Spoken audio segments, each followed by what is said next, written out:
Hello দর্শক, আসসালামু আলাইকুম। স্বাগত সবাইকে বৈশাখের আরও একটি নতুন রেসিপি দেখার জন্য। আজকের আয়োজনে থাকছে মুরালি বা খোরমা। আশা করব রেসিপিটি সবার ভালো লাগবে। 70 দশক থেকে শুরু করে 2000 সাল পর্যন্ত বৈশাখের মেলায় এই খাবারটি আমরা হর হামেশাই দেখে থাকি।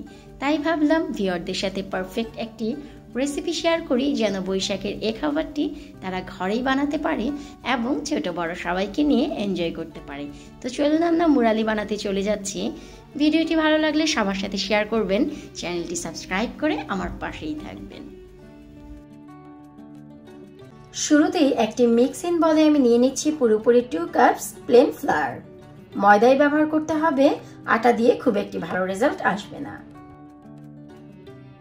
হাফ টিস্পুন দিয়ে দিচ্ছি সল্ট। লবণটি ময়দার সাথে একটু ভালো করে নেড়ে মিশিয়ে নিচ্ছি। এবার আমি দিয়ে দিচ্ছি পুরোপুরি 3 টেবিল স্পুন কুকিং অয়েল। মুরালির জন্য আমাদের এই ডোটি দারুণ খাস্তা হতে হবে, তাই ময়দা ও তেলের পরিমাণটি অবশ্যই লক্ষ্য রাখতে হবে। এবার ময়দার সাথে তেলটি খুবই ভালো করে হাতের সাহায্যে ঘষে ঘষে মেখে নিতে হবে। একটু লক্ষ্য করলেই দেখবেন আমি কিভাবে মেশাচ্ছি। ময়দার সাথে তেলটি খুবই ভালো করে মিশানো হয়ে গেছে। এবার তেলের পরিমাণ ঠিক আছে কিনা তা বোঝার একটি নিয়মও আছে। হালকা মুঠ করে ধরলে দেখা যাবে একটি বল হয়ে গেছে, আবার প্রেস করলেই ভেঙে গেছে। তার মানে হচ্ছে তেল ও ময়দার পরিমাণ একেবারেই পারফেক্ট। এবার নর্মাল টেম্পারেচারের পানি দিয়ে একটি ডো তৈরি করে নিতে হবে। আমাদের ডোটি সম্পূর্ণ গোলানো হয়ে গেছে। আমি একটু দেখিয়ে দিচ্ছি, অনেক বেশি নরম না, আবার অনেক বেশি শক্ত না। ঠিক এই পর্যায়ে এসে আপনাদের ডোটি মথে নেওয়া বন্ধ করতে হবে। এবার একটি ভেজা কিচেন টাওয়াল অথবা ডাম্প ক্লথ দিয়ে ঢেকে রাখতে হবে, কম করে হলেও 15 মিনিটের জন্য। পুরোপুরি 15 মিনিট হয়ে গেছে। এবার হচ্ছে ডোটি চেক করে নেওয়ার পালা। মাশাআল্লাহ, আমাদের ডোটি আগে থেকে আরো অনেক বেশি সফট হয়ে গেছে। এবার আবারও আমি 2 মিনিটের মতন ভালো করে মথে নেব। মথে নেওয়া হয়ে গেলে এখান থেকে আমি ছোট ছোট কিছু বল করে নিব, যেন বেলে নিতে ইজি হয়। আমি পুরোপুরি এখানে 5টি বল করে নিচ্ছি। এবার একটি বল নিয়ে আমাদের খুবই ভালো করে একটি রুটি বেলে নিতে হবে। রুটি যদি পারফেক্ট হয় তবে আপনাকে এক্সট্রা তেল বা ময়দা কোনো কিছুই ব্যবহার করতে হবে না। রুটিটি বেলে নেওয়া হয়ে গেছে। আমি একটু দেখিয়ে দিচ্ছি এর পুরুত্বটি কেমন হবে। আমরা যে নর্মালি রুটি বানাই ও পরোটা বানাই, সেই পরোটা থেকে কিছুটা ভারী হবে বা পরোটার সমান হলেও কোনো সমস্যা নেই। এবার আমরা সবাই জানি মুরালিগুলো কিছুটা লম্বাটে শেপের হয়, তাই আমি লম্বাটে শেপে দিয়ে নিচ্ছি।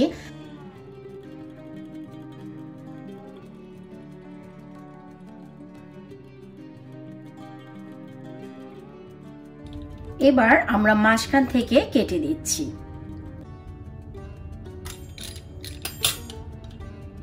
আমি একটু তুলে দেখাচ্ছি যে কেমন হয়েছে। আমি ঠিক এতটুকু করে করে করছি। মুরালিগুলো ঠিক এই সাইজেরই হয়। আপনারা চাইলে আরো একটু ছোট করে নিতে পারেন, কোনো সমস্যা নেই। এবার সবগুলো তুলে আমি একটি পাত্রে নিয়ে নিব। এভাবেই আমি সবগুলো মুরালি আগে বানিয়ে কেটে নেব। এবার অন্যদিকে পর্যাপ্ত কুকিং অয়েল দিয়ে আমি গরম করে নিয়েছি। গরমের তাপমাত্রাটি হতে হবে খুবই সামান্য, দেয়া মাত্রই বাবল উঠবে ঠিক এইরকম, না হয়তো খুব সহজে উপরিভাগটি হয়ে যাবে আর ভেতরটি কাঁচাই থেকে যাবে। এবার আলতো করে একটু নেড়ে নিতে হবে। নেড়ে খুবই ভালো করে এপাশ ওপাশ ভেজে দিতে হবে। একটু নেড়ে নিলে দেখা যায় দুটি পাশই সমতলে ভাজা হয়, না হয় কোনো একটি পাশ বেশি ভাজা হয়ে যায় আর কোনো একটি পাশ খুবই কাঁচাই থেকে যায়। আমাদের মুরালিগুলো সব ভাজা হয়ে গেছে এবং দারুণ ক্রিস্পি হয়েছে। আমরা তেলে খুব ভালো একটি শব্দও পাচ্ছি। এবার অতিরিক্ত তেলটি শুষে আমরা মুরালিগুলো তুলে নেব। সাদা মুরালির জন্য এটি হচ্ছে পারফেক্ট কালার। এর থেকে বেশি রাখতে গেলে কিন্তু আরো অনেক বেশি ব্রাউন হয়ে যাবে, তবে আপনারা যদি চান ব্রাউন করেও ভেজে নিতে পারেন। এবার অন্য আরেকটি পাত্রে আমি নিয়ে নিচ্ছি পুরোপুরি 1 কাপ সুগার। তার ভিতর দিয়ে দিচ্ছি পুরোপুরি 1/3 কাপ পানি। এবার ভালো করে নেড়ে চেড়ে চিনিগুলোকে গলিয়ে নিতে হবে। সুগার সিরাপটি যখনই এইরকম বাবলিং হবে ঠিক তখনই আমরা মিশিয়ে দিব ভেজে নেওয়া সেই মুরালিগুলো। অবশ্যই খেয়াল রাখতে হবে যখনই আমরা মুরালিগুলো দেব, মুরালিগুলো যেন কমপ্লিটলি ঠান্ডা থাকে, না হয়তো অনেক বেশি চুপসে যাবে। এবার ভালো করে আমরা নেড়ে মিশিয়ে নিব এই সিরাপের সাথে। একটি পর্যায়ে নাড়তে নাড়তে দেখা যাবে সুগারগুলো গলে খুবই ভালো করে এই মুরালির গায়ে কোট হয়ে গেছে। কোট হয়ে আবারও নতুন করে ড্রাই হয়ে যাবে। আমাদের দারুণ স্বাদের সাদা মুরালি অথবা খোরমা একেবারেই রেডি। বৈশাখী মেলার এই দৃশ্যটি আমরা বরাবরই দেখে থাকি, তাই ভাবলাম আসছে বৈশাখে কেন আমরা বাসায় ট্রাই করব না। আমরা ছোটবেলা থেকেই বৈশাখের প্রধান আকর্ষণ হিসেবে এই সাদা মুরালিগুলো বরাবরই দেখে থাকি।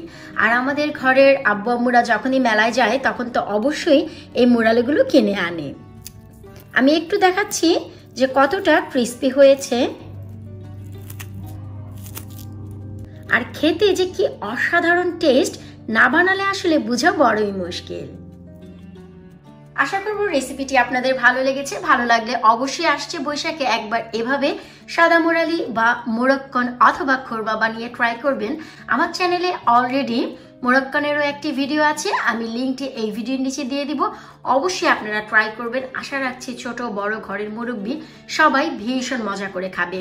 তাছাড়া এই খাবারটি একবার বানিয়ে রাখলে যদি কন্টেনারে ভরে রাখেন 2 মাস ব্যাপী অনায়াসে খেতে পারবেন।